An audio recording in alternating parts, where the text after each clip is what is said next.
al-musannif rahimahullah wa nafa'ana bihi wa bi ulumihi fid dharain amin radhiyallahu ankum. Wa minal muhim, dan termasuk di antara perkara yang penting yang harus sama-sama kita perhatikan adalah alla tusaddiqa wa la taqbal kullama yunqal ilaika min af'alin nasi wa aqwalihimil munkarah hatta tusyahida dzalika bi nafsik aw yanquluhu ilaika mu'minun taqiyyun la yujazif wa la yaqulu illa al-haq wa dzalika li'anna husnadh-dhann bil muslimina amrun lazim. Termasuk di antara perkara yang penting yang harus kita perhatikan adalah kita tidak mudah percaya, tidak serta-merta kita menerima sebuah kabar yang diberitakan oleh seseorang kepada kita tentang ucapan ataupun perbuatan yang mungkar yang dilakukan oleh orang lain. Ya, memang kita wajib untuk beramar ma'ruf nahi mungkar, tapi seperti minggu lalu kita bahas, kita nggak boleh sampai memata-matai. Demikian juga kalau ada orang ngasih kabar kepada kita bahwa fulan atau fulanah telah mengucapkan satu kalimat yang mungkar, telah melakukan satu perbuatan yang mungkar, jangan gampang percaya kita. Jangan serta-merta kita terima kabar atau berita tersebut sampai kita menyaksikan dengan mata kepala kita sendiri perbuatan atau ucapan mungkar tersebut. Atau setidaknya yang memberikan kabar kepada kita harus kita seleksi. Nggak semua orang kita terima kabarnya kemudian kita percaya. Kalau ada orang lapor kepada kita, ya kita lihat dulu nih orangnya gimana. Apakah orangnya bertakwa? Apakah orangnya mukmin? Apakah dia orang yang takut kepada Allah? Apakah dia orang yang bisa dipercaya? Apakah dia orang yang sembrono jangan-jangan? Ya. Kenapa? Karena yang namanya husnudzon kepada seorang muslim itu hukumnya adalah wajib. Yang harus kita kedepankan kepada orang lain itu adalah husnudzon, asas praduga tak bersalah. Jangan kita percaya langsung kita hukumi, tapi harus kita husnudzon terlebih dahulu sampai pada akhirnya kita menyaksikan perbuatan mungkar tersebut. Atau ya kita seleksi. Enggak semua orang kita tolak kabarnya, enggak semua orang kita terima kabarnya. Kalau memang orang ngasih kabar kepada kita ini mukmin, kemudian bertakwa, enggak sembrono, takut kepada Allah, orang yang bisa dipegang omongannya, ya mungkin kita bisa terima ucapan dia, tapi tidak untuk menghukumi, kecuali untuk menyelidiki apakah betul ucapan dia bahwa fulan telah melakukan satu perbuatan yang mungkar. Husnudzon ini adalah merupakan satu perintah dari Allah Subhanahu wa taala. Husnudzon ini adalah merupakan salah satu perbuatan yang dicontohkan oleh Rasulullah sallallahu alaihi wasallam. Tidak ada sesuatu yang lebih afdal daripada husnudzon kepada Allah dan husnudzon kepada muslimin. Allah Subhanahu wa taala kemarin sudah melarang kepada kita, inna ba'dadh-dhanni itsmun, sebagian daripada sangkaan itu adalah dosa. Nah, ada sebagian sangkaan, ada sebagian dugaan yang hukumnya bahkan berpahala, bukan lagi dosa. Yaitu apa? Husnudzon kepada orang. Tidak ada sesuatu yang lebih afdal daripada husnudzon kepada Allah, husnudzon kepada Rasulullah, husnudzon kepada muslimin. Dalam sebuah hadis Rasulullah SAW pernah bersabda, khaslatan laisa fawqahuma syai'un minal khair. Tidak ada kebaikan yang mengungguli daripada dua perkara. Apa itu? Husnudzon billah, husnudzon kepada Allah, wa husnudzon bil muslimin, husnudzon kepada orang-orang muslim, saudara kita seiman. Nah, kalau memang seandainya suudzon itu boleh, maka tentu suudzon kepada diri kita sendiri itu lebih manfaat daripada kita harus suudzon kepada orang lain. Kalau seandainya suudzon itu boleh, lebih baik kita ini suudzon kepada diri kita. Maksudnya gimana suudzon pada diri kita pribadi? Waduh, ini jangan-jangan sholat saya nggak diterima nih. Kemudian kita berdoa kepada Allah, wa rahmatuka arja indana min a'malina. Ya Allah, rahmatmu lebih kami andalkan daripada amalnya kami. Amalnya kami memang penuh aib, tapi yang kami andalkan bukan amalnya kami. Ya Allah, mungkin amal kami nggak diterima. Ya Allah, rahmatmu yang kami andalkan. Waduh, jangan-jangan saya ini banyak dosa. Akhirnya apa? Wa maghfiratuka awsa'u min dzunubi. Ya Allah, ampunanmu lebih luas daripada dosanya kami. Ya Allah, ampuni dosa-dosa kami. Begitu. Ini suudzon yang baik. Kenapa? Suudzon sama dirinya sendiri. Itu pun kalau sampai kita suudzon yang membuahkan keputusasaan, ya nggak boleh.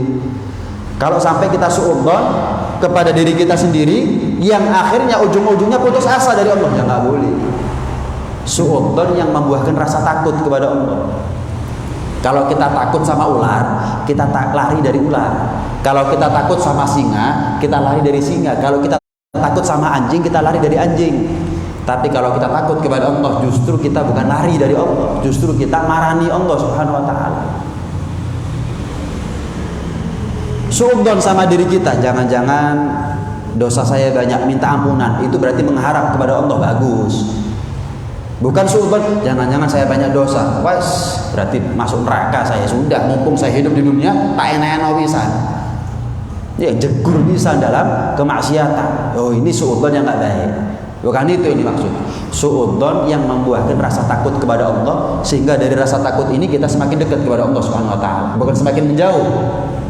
Bukan semakin lari kita dari Allah sebagaimana kita takut kepada binatang buas, bukan. Justru kita lari kepada Allah, menuju kepada Allah, kembali kepada Allah, taubat kepada Allah. Ini suudzon yang baik.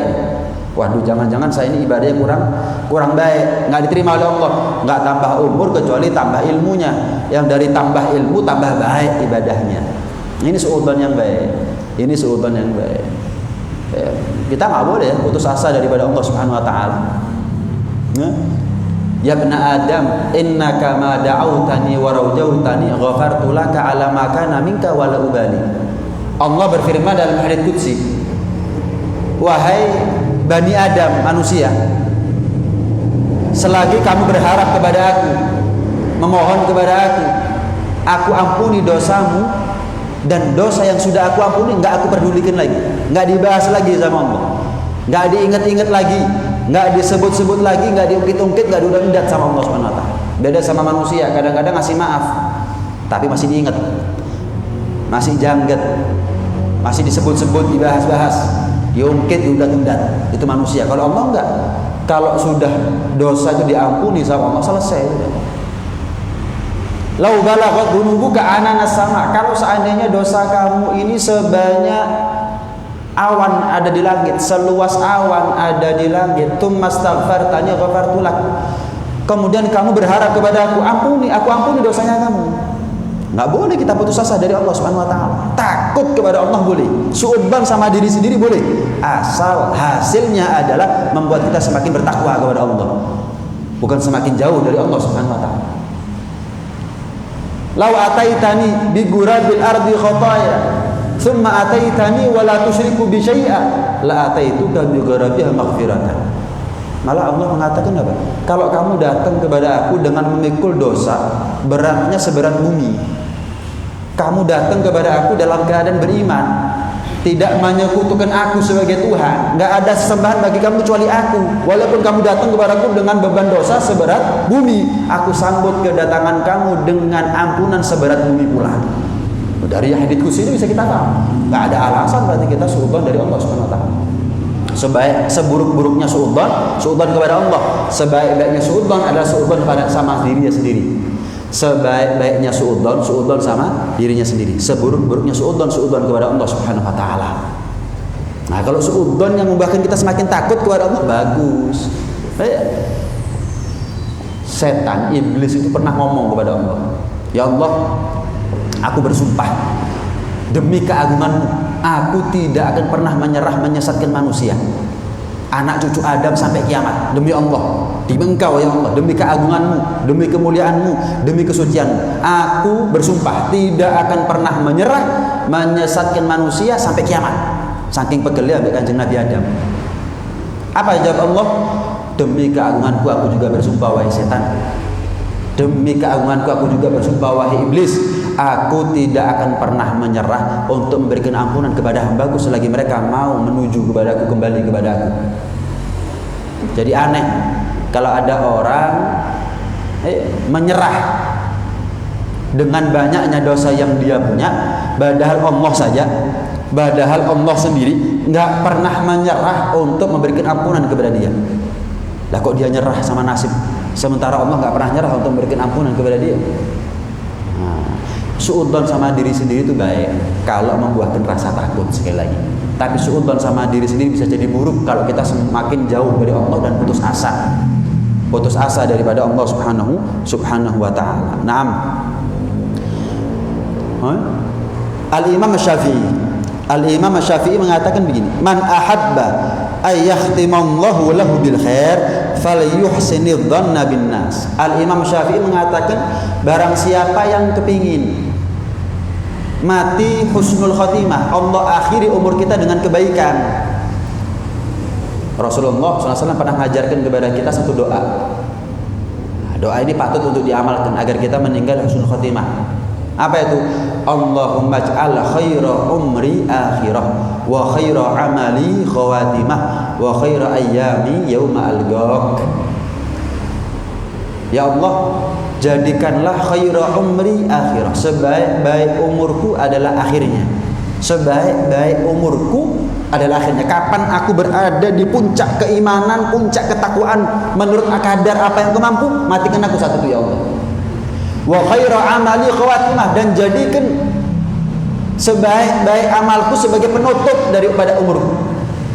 Amal pamungkas, amal penutup sebaik-baik daripada amalku. Kita kan naik turun. Kapan naik, matikan aku ya Allah. Kita ini kadang-kadang istiqomah, kadang enggak. Kapan istiqomah, matikan aku ya Allah, sehingga aku mati dalam keadaan yang terbaik. Aku mati dalam keadaan beramal-amal yang terbaik yang pernah aku lakukan di masa hidupku.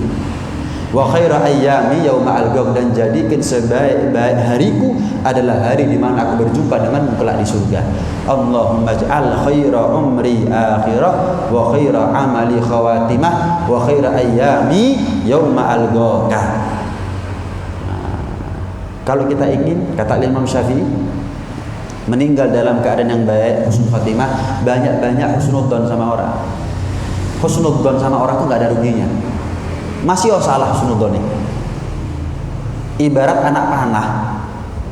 Husnudzon itu ibarat anak panah, sekalipun jaraknya jauh, kita lepaskan anak panah dari busurnya walaupun dalam keadaan memejamkan mata, merem, tepat pada sasaran. Enggak pernah salah tuh husnudzon. Sebaliknya kalau suudzon mesti salah walaupun benar. Suudzonnya kita kepada orang yang tepat itu tetap salah walaupun kita suudzon kepada orang yang tepat, tetap salah. Misal kita suudzon sama orang, ternyata benar, suudzonnya kita benar ternyata. Dengar anak perempuan tetangga kita muntah-muntah, cocok meteng, misal. Ternyata benar, hamil beneran, belum kawin padahal. Tetap salah, tetap berdosa, tetap resiko neraka. Sebaliknya, husnudzon walaupun kepada orang yang salah tetap dinilai benar. Dengar anak perempuan tetangga kita muntah-muntah, saking masuk angin, ternyata memang hamil di luar nikah. Memang hamil di luar nikah. Gimana? Tetap kita berpahala. Tetap kita benar, dinilai benar oleh Allah Subhanahu wa taala. Nah, ini tetap menjadi perkara yang membuat kita husnul khotimah, pantas, layak, berhak masuk ke dalam surganya Allah bersama Rasulullah sallallahu alaihi wasallam. Ibarat anak panah, suudzon itu ibarat anak panah yang kita lepaskan dari busurnya dengan jarak yang dekat ambek melek sambil melotot, tetap menyimpang, tetap nggak tepat pada sasaran. Itu suudzon. Nggak ada bener ya suudzon, nggak ada salah yang namanya husnudzon. Tidak ada salahnya yang namanya husnudzon, tidak ada benar yang namanya suudzon. Lu kenyataan beb, setelah tahu lah, sementara sebelum kamu tahu, kamu kan lebih dulu suudzon sama dia. Maka Allah nilai daripada apa yang sebelum terjadi kenyataannya. Kok kita menaruh prasangka buruk kepada dia? Dari situlah kita dihukumi berdosa oleh Allah Subhanahu wa taala. Yang kecil, yang muda melihat yang tua husnudzon. Kenapa? Wah, dia lebih dulu taat sama Allah, lebih dulu beriman kepada Allah, lebih dulu bisa sholat daripada saya, lebih dulu baca Al-Quran, bisa baca Al-Quran daripada saya. Yang tua kepada yang muda juga begitu. Kenapa? Umurnya masih sedikit, berarti kemungkinan maksiatnya juga masih sedikit. Lah saya umur sudah tua, taat nggak seberapa, maksiatnya banyak. Wah, berarti maksiatnya saya, dosanya lebih banyak daripada dosanya dia. Nah, yang alim ketemu yang awam juga begitu, dia maksiat atas dasar ketidaktahuannya, sementara saya maksiat atas dasar pengetahuan yang saya punya. Beda, tahu melanggar sama nggak tahu melanggar beda. Ibaratnya begitu. Yang awam melihat yang alim juga begitu. Wah, dia punya apa yang aku nggak punya. Apa itu? Ilmu. Orang kalau sudah punya ilmu berarti modalnya banyak. Kalau modalnya banyak, untungnya banyak. Wah, saya modalnya sedikit, ilmunya sedikit. Berarti untung saya sedikit. Hebat ya. Kalau perlu kita melihat orang kafir, husnudzon. Kenapa? Orang itu dinilai surga nerakanya bukan ketika dia hidup, tapi di akhir umurnya dia dalam keadaan apa? Kalau dia meninggal dalam keadaan iman, walaupun bertahun-tahun dia kafir, ya berarti dia husnul khotimah, masuk ke dalam surga. Bertahun-tahun beriman kepada Allah, tapi di akhir umur kafir, mati, su'ul khotimah, beda nasib. Karena itu kalau kita melihat siapapun orang di depan kita, jangan sampai kita ini tertutup hati kita sama seperti kita pakai kacamata tertutup oleh kotoran. Elek tok uang, nggak ada bener deh. Jangan, pakai kacamata yang bersih, bersihkan hati kita sehingga kita melihat orang itu bener tok. Melihat orang salah, kita cari alasan yang membuat kita maklum dengan kesalahan dia. Salah, cuman buat kita maklum sama kesalahan dia. Kalaupun itu kesalahan pantas dihukum oleh syariat atau oleh negara, iya, cuman kita memakluminya, nggak dilebih-lebihkan kesalahan dia, seolah-olah kita adalah manusia yang suci. Nah, kadang-kadang orang seperti itu, melek sama salahnya orang, tapi merem sama salahnya dia sendiri. Merem sama baiknya orang, melek sama baiknya dia sendiri. Kadang-kadang orang begitu, itu yang nggak boleh. Nah, bahkan dalam urusan sholat, husnudzon itu dibawa, husnudzon itu diperintahkan. Contoh, jenengan sebagai makmum, kemudian imam ketika sholat berdehem. Memang berdehem itu ada resiko membatalkan sholat. Ya, panjang pembahasannya.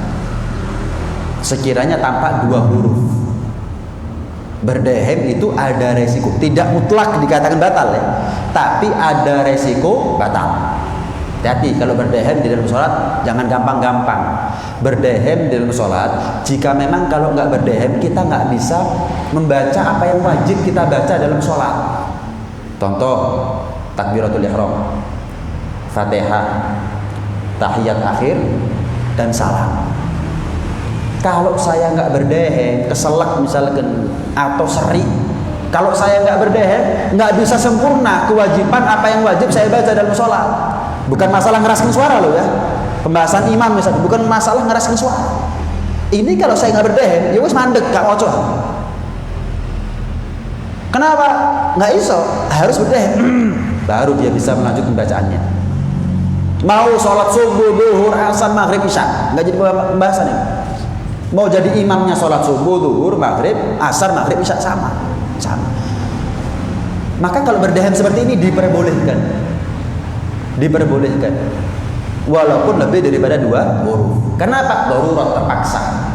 Tapi kalau berdehemnya bukan untuk urusan yang wajib, misal hanya karena mau baca surat pendek berdehem, misal hanya karena imam mau ngeraskan suara, kan sunnah bagi imam, bukan wajib ngeraskan suara ketika sholat subuh, maghrib, dan isya. Sunnah, nggak wajib. Berdehemnya bukan untuk menyempurnakan bacaannya, tapi berdehemnya dia untuk mengeraskan suaranya. Ini kalau saya nggak berdehem, saya masih bisa baca, gugur kewajiban bacaan saya. Cuman saya nggak bisa ngeraskan suara, nggak boleh berdehem. Kok berdehem? Ada resiko batal. Nah, walhasil kita sebagai makmum, duh kok berdehem ya? Ini berdehemnya karena apa? Kan ragu kita. Ini berdehemnya karena hal yang wajib atau berdehemnya karena urusan yang sunnah? Kalau berdehem karena yang wajib nggak batal, kalau karena yang sunnah batal. Gimana? Kata syariat, wa in tanahna hal imam fabada harfani fal aula dawamul iqtida. Kalau tampak di mata makmum, terdengar dari telinganya makmum bahwa imam berdehem sampai tampak 2 huruf, maka yang paling pantas bagi makmum adalah meneruskan berjamaah bersama imam. Kenapa? Husnudzon. Oh, paling dia berdehem karena urusan yang wajib. Loh kan kita nggak tahu itu. Kalau misal imamnya berdehem untuk urusan yang sunnah, kita menyangka dia berdehem karena urusan yang wajib, tetap sah sholatnya makmum. Imam batal, tapi imamnya batal, sholatnya nggak ngefek sama sholatnya makmum. Paham nih? Urusan husnudzon bahkan di dalam urusan fikih dibawa. Urusan husnudzon tetap dianjurkan walaupun dalam posisi kita sholat. Bukan hanya urusan kita bagaimana bermasyarakat, berkehidupan sosial, bukan hanya itu. Bahkan di dalam urusan sholat kita perintahkan untuk memperbanyak husnudzon.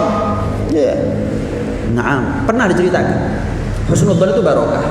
Kadang-kadang barokah husnudzon bukan hanya untuk kita, tapi untuk orang lain.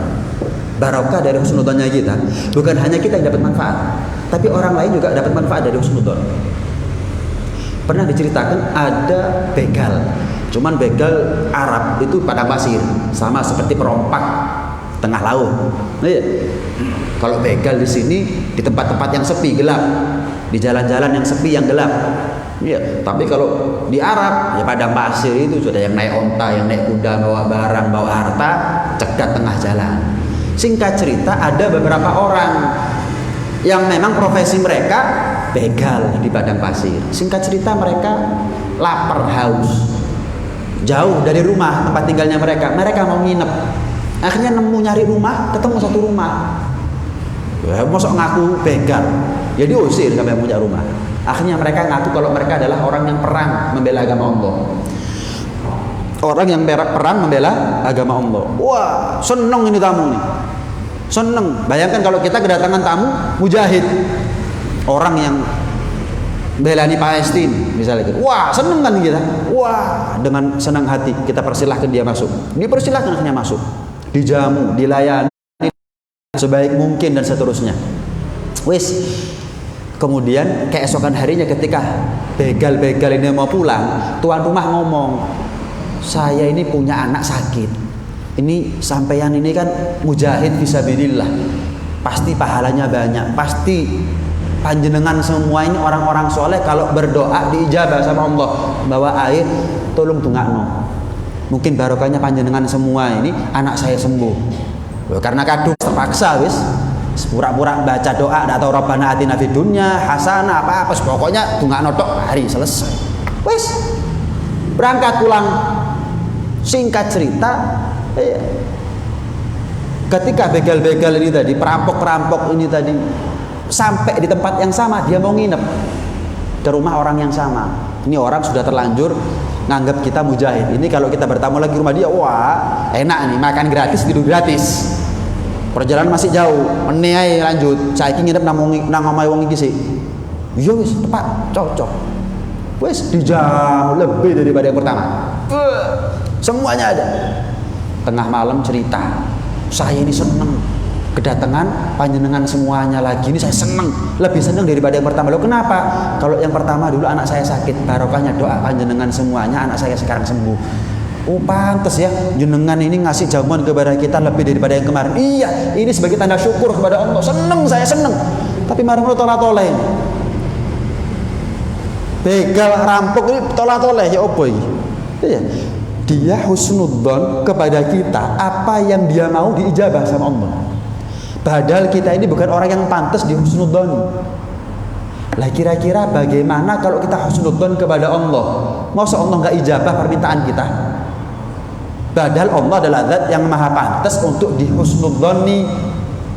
Kalau kita husnudzon sama Allah, Allah kasih lancar rezeki, rezekinya halal, nggak perlu taruhan nyawa hanya untuk yang haram. Jadi perampok itu kan taruhan nyawa. Nah kalau di masa diobong, iya. Kalau zaman sekarang kan begitu, di masa diobong. Perampok taruhan nyawa hanya untuk yang haram. Gara-gara kita nggak yakin sama Allah, husnudzon sama Allah. Coba kita husnudzon, tobat. Perampok sadis tobat semuanya. Gara-gara apa? Husnudzonnya tuan rumah. Manfaat buat yang husnudzon, manfaat juga buat orang lain. Barokah husnudzon itu. Barokah husnudzon. Itu jangan jauh-jauh kita dari sifat husnudzon. Jangan jauh-jauh kita daripada sifat husnudzon. Naam. Allah itu kata Imam Ali Zainal Abidin menyembunyikan 3 perkara di dalam 3 perkara. Yang pertama, Allah itu menyembunyikan ridhonya di dalam ketaatannya kita. Karena jangan pernah anggap remeh amalnya kita walaupun sepele. Amalnya kita walaupun kecil, jangan dianggap remeh. Di situ ada ridhonya Allah. Itu yang pertama. Jadi jangan alah ini doa. Ya kadang-kadang amal yang sepele gak kelakon, amal sing gede kayak alasan. Amal yang berat dijadikan alasan, amal yang enteng apa? Dianggap enteng. Ya apa amalnya kita kalau begitu? Justru kapan kita punya peluang, kesempatan untuk beramal yang enteng, lakoni. Jangan pernah nganggep wah, mek ngene tok paling pahala ini terus ditinggal. Jangan. Bagaimanapun juga itu ada ridhonya Allah. Bagaimanapun juga derajat kita ditinggikan, dimuliakan oleh Allah. Bagaimanapun juga pasti ada dosa yang diampuni oleh Allah berkat amal kita yang enteng tadi itu. Kadang-kadang amal yang enteng itu yang ikhlas. Kalau amal yang berat kadang-kadang tertarik kita untuk pamer, kepingin cerita rasanya sama uang. Kadang-kadang kalah kita sama nafsu. Iya.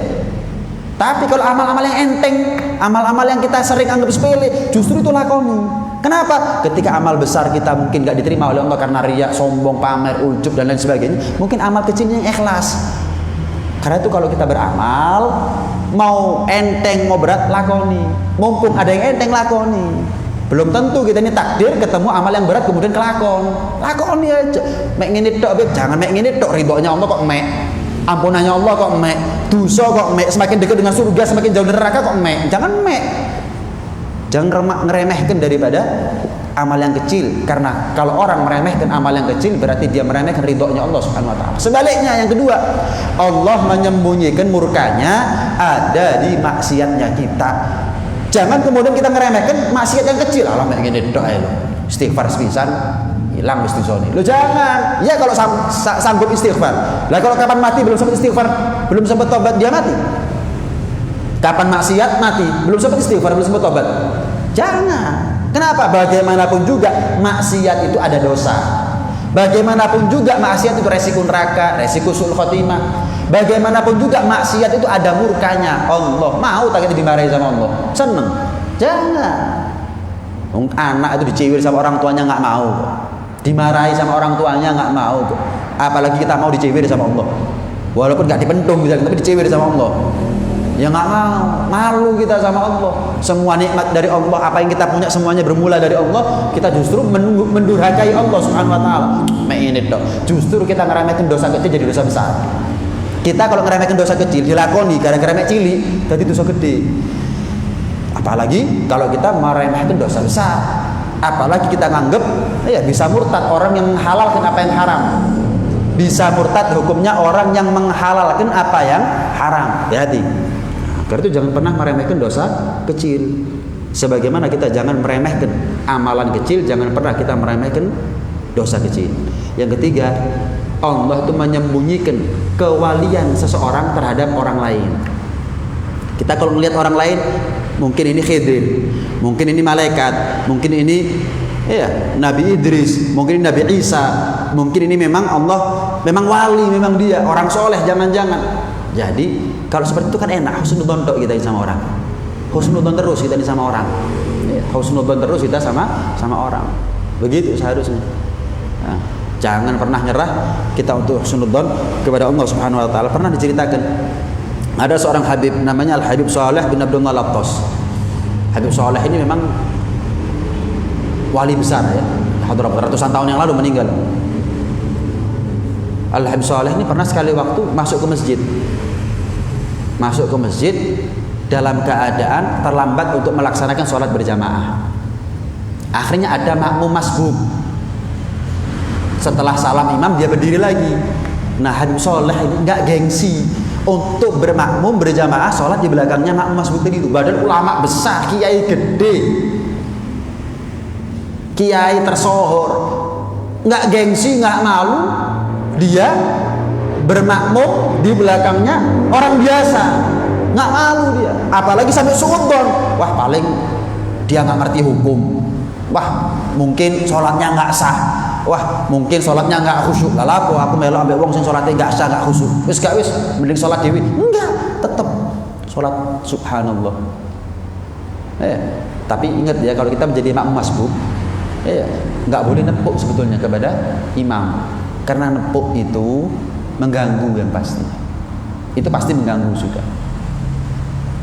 Waduh, beb, ditepuk nggak tepuk wong saya nggak khusyuk kok. Ya bukan berarti kemudian kita ini ya yang nggak boleh jadi boleh gara-gara orang nggak khusyuk gitu loh. Tetap nggak boleh. Kita kan nggak tahu dia khusyuk apa enggak. Bagaimanapun ucapan kita nggak bisa dibenarkan. Orang sekarang ini Ustaz nggak ada yang khusyuk, ya nggak bisa. Mentang-mentang kamu nggak khusyuk terus semuanya nggak khusyuk, ya nggak bisa dong. Nah, jangan ditepuk. Terus gimana? Mendekat sedekat mungkin. Ngasih isyarat seolah-olah kita ini menjadi makmumnya dia. Tinggal dia sadar atau enggak. Satu. Kalau dia nggak sadar, dia nggak niat imaman, tetap kita dapat pahala 27 dengan berjamaah tadi itu. Nggak nunggu dia niat imaman.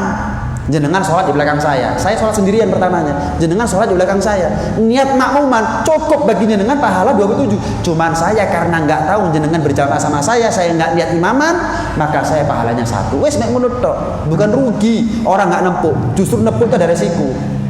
Ini bicara syariat ya, bukan menurut saya nih, bukan menurut saya, menurut kitab begitu. Termasuk misal kalau kita sholat di shaf sendirian kan makruh. Kita datang agak terlambat, sholat di shaf paling belakang sendirian, nggak ada temannya, kan sunnah buat kita untuk narik orang di belakang, orang dari depan. Jangan ditarik dulu belum takbir kita. Banyak orang ditarik dhisik baru Allahu Akbar. Keliru. Kalau belum takbir berarti dia belum masuk dalam sholat. Berarti kalau belum masuk dalam sholat, bukan satu hal yang darurat dia ganggu orang lain untuk dari depan mundur ke belakang. Takbir dulu, Allahu Akbar. Ketika dia sudah takbir, dia sudah masuk dalam posisi sholat, ada posisi yang darurat dia. Kenapa? Softnya sendirian makruh. Nah, karena darurat kemakruhan, dia narik orang mundur ke belakang. Kalau ada orang masuk, isi yang di depan, bukan yang tadinya mundur balik lagi ke depan. Oh ya, gak nari-nari akhirnya maju mundur. Bukan, nanti kalau datang lain orang, isi. Begitu seharusnya. Banyak orang itu ketika makmum masbuk nepuk, ngasih tanda ke imam kalau dia berjamaah. Lu kalau nggak tahu, nggak apa-apa, nggak tahu. Cuman dia nggak dapat pahala 27. Lu kan kesian, Bib. Nah, tapi kamu nepuk gimana? Antara maslahat sama madarat, yang menang itu menjauhi daripada madarat. Bukan yang menang menarik maslahat. Pernah kan kita bahas, ada orang masang paku. Kenapa? Buat cantolan. Sekali waktu ada orang kedua dicabut paku tadi itu. Kenapa? Alek ketatap wong ya opo. Yang mana yang pahalanya besar? Yang nyabut paku pahalanya lebih besar daripada nyantolno paku. Sama-sama berpahala. Niatnya kan baik. Nyantolno paku biar kalau ada orang berteduh istirahat, misalkan dia pakai baju jangan situ, dia pakai jas hujan misalkan, baik. Tapi orang kedua berpikiran lain. Ini kalau seperti ini, ketata aku nggak ketok, ya buncur, cabut. Ada orang ketiga melihat, tanya sama ulama, yang mana yang pahalanya lebih besar? Semuanya benar, cuman yang kedua lebih besar daripada yang pertama. Kenapa? Mencegah dari madarat itu lebih penting dalam syariat daripada menarik satu maslahat. Loh Beb, imamnya kalau nggak ditepuk, nggak ngerti Beb, nggak niat imaman, akhirnya nggak dapat pahala 27 derajat maslahat. Tapi kalau kamu nepuk, madarat. Mencegah dari hal yang madarat lebih diutamakan dalam syariat daripada kamu nepuk hanya untuk mencari pahala 27 derajat. Ibarat orang itu kepingin baik tapi caranya salah, kepingin benar tapi caranya salah. Nggak bisa. Paham ya? Sama, belum takbir sudah narik duluan, ya nggak boleh. Belum darurat dia, takbir dulu Allahu Akbar baru tarik. Ketika kita dalam posisi seperti orang yang ditarik tadi itu, ada orang yang 3 masuk, makmum terakhir, ya biar ngisi tempat yang kita tempati tadi. Gara-gara kita mundur jadi kosong, ya biar dia, bukan kita rebutan akhirnya. Enggak, bukan begitu. Mafhum ini ya. Nah, ini ya, bagaimana kita ini husnudzon sama orang. Habib Shalih bin Abdullah Al-Atas begitu. Habib Shalih bin Abdullah Al-Atas begitu. Enggak mikir macam-macam. Ini mungkin sholatnya enggak sah, ini awam, ini mungkin enggak khusyuk, enggak. Sholat Allahu Akbar selesai. Sampai satu orang marani beliau, "Ya Habib, antum orang besar. Kok mau antum ini? Kok enggak malu, enggak gengsi bermakmum kepada orang awam? Siapa dia? Bahkan kita enggak kenal, kok mau antum?" Tuh, enggak ada yang nyari borok kecuali laler, kata beliau. Apa alasan saya harus suudzon sama orang? Apa alasan saya untuk suudzon sama orang? Lalu saya nggak kenal dia. Kalau nggak kenal, antara husnudzon sama suudzon, yang menang husnudzon sih yang menang. Kalau kita kan enggak ya. Kalau nggak kenal sama orang, yang menang suudzon dulu. Paling ini, paling ngono. Dia masih paling. Lah kalau kita kenyataan kadang-kadang paling maksiat ini, paling maksiat ngono. Paling. Lah kalau kita daden wisan maksiatnya kelakon. Itu yang saya bilang. Merem sama salahnya, merem sama baiknya orang. Merem sama baiknya orang, tapi melek sama kebaikan dia. Melek sama salahnya orang, melek sama baiknya dia. Jadi nggak benar. Ya, seharusnya kalau kita ngeliat ada orang, ya banyak husnudzon. Wong bener tok husnudzon. Nggak ada yang nyari borok kecuali laler. Nggak ada yang nyari selokan got kecuali tikus. Nggak ada yang nyari makanan busuk kecuali kecoa. Kecoa itu walaupun masuk WC, yang dicari tetap tempat yang najis. Masuk rumah, yang dicari WC itu kecoa, sampah. Wis, tikus, got, laler. Tikus, laler, sama. Jangan ditiru akhlak seperti itu. Jangan ditiru. Banyak husnudzon kita. Banyak husnudzon.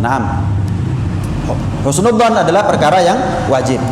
Kemudian apa? Wa qad kathurat balaghatun nas ba'dihim ala ba'din. Bukankah kita ini hidup di zaman di mana orang itu banyak melebih-lebihkan cerita atau kurang-kurangi cerita. Kadang-kadang orang ini, misal si A sama si B. Si A enggak senang sama si B. Kalau si B ini berbuat baik, dikurang-kurangi ceritanya. Paling riak. Kepengin dilem itu. Dikurang-kurangi baiknya dia. Tapi kalau si A tahu jeleknya si B, aibnya si B, dilebih-lebihin. Dalam sebuah hadis Rasulullah SAW pernah bersabda, riba itu ada 73 pintu. Riba itu ada 73 pintu. Paling entengnya dosa riba seperti anak zina sama ibunya. Paling enteng ada 73. Paling ribanya riba adalah dalam martabat dan harga diri seseorang. Dia punya aib, kita lebih-lebihkan. Kita cerita kemana-mana, kita umbar aibnya orang. Ini dosa yang paling ringan dari riba, seperti anak zina. Lah gimana kalau orang itu menyebarkan aibnya orang lain? Ini tingkatan nomor 1. Tingkatan 73 dosanya seperti anak zina sama ibunya. Lah tingkatan nomor 1 gimana? Ngurang-ngurangi baiknya orang, ngelebih-ngelebihkan aibnya orang. Orang sekarang kan gitu ya. Kadang gak seneng pun teis. Apik disalahno salah tambah hajur. Apik disalahno lek kadung salah tambah hajur sudah. Dicur. Memang sengaja sudah. Ini paling ribanya riba. Kita hidup di zaman itu sekarang. Jadi kalau kita dengar satu orang menyampaikan kabar fulan berbuat kemungkaran, hati-hati. Jangan gampang percaya. Kenapa? Kadang-kadang lebih-lebihin sama dia. Misal kelihatan pacaran misalnya itu. Kelihatan kumpul kebo. Kemudian kita ngomong, anu tuh zina loh, hati-hati loh. Zina itu kalau kita ngomong fulan sama fulan zina itu kalau hubungan badan dan kita melihat dan disaksikan oleh 4 laki-laki yang lain. Nah kita cuma tahunya masuk kamar. Maaf kalau perlu kalau kita grebek telanjang bulat dua-duanya. Jangan ngomong zina. Zina itu maaf seperti celak. Apa? Ininya celak masuk ke dalam tempatnya, itu dikatakan zina. Itu kiasan kata Rasulullah. Itu baru dikatakan zina. bukan orang yang berduaan di dalam kamar kalau perlu telanjang. Jangan katakan zina. Apalagi kalau kita ngelihat sendiri tapi nggak ada 3 orang lain, nggak diterima kesaksian kita dalam syariat. Jangan ngomong zina. Banyak orang zina. Melebih-lebihkan cerita kan akhirnya. Yang dia tahu berduaan di kamar, tapi dia ngomong zina. Nah, ini nggak boleh. Hati-hati. Kita hidup di zaman itu sekarang. Orang ngomong sak nyeplose, sak karepe tanpa dia tahu hukumnya bagaimana, syariatnya bagaimana. Wa ammat tasahulu fi dzalik wa ghallatil mubalah wartafa'atil amanah. Apalagi kita hidup di zaman di mana orang banyak ngentengkan urusan-urusan seperti ini, melebih-lebihkan cerita, ngurang-ngurangi cerita. Itu sudah menjadi hal yang umum sekarang. Ya, ya. Dan banyak orang yang perhatian dalam urusan seperti ini. Kenapa? Minimnya ilmu yang dia punya. Minimnya ilmu yang dia punya. Wartafa'atil amanah. Sifat amanat sudah mulai minim sekarang. Sifat amanat sudah mulai punah. Sudah mulai langka orang sekarang. Jadi kalau cerita kadang-kadang nggak real, nggak betul, kadang-kadang dilebih-lebihkan, dibuat-buat, dikurang-kurangi. Kenapa? Ada hawa nafsu yang bermain di situ. Dendam, pegel, kecewa, memanfaatkan momen. Iya. Tujuannya apa? Untuk ngejur. Nah, ini nggak boleh. Kita di zaman ini. Ini Imam Haddad hidup ratusan tahun yang lalu, meninggalnya ratusan tahun belum hidupnya. Sudah ngomong seperti ini. Subhanallah, zamannya kita berarti lebih parah jauh kan tentunya. Imam Haddad ini hidup di zamannya orang baik. Itu loh, nggak gampang-gampang nerima omongannya orang. Kalau kita gampang percaya sama orang, akan jadi korban kita. Korban apa? Adu domba. Sementara kita nggak tahu, naik kerumut tok. Lah kalau orang yang ngomong ini terkenal jujur,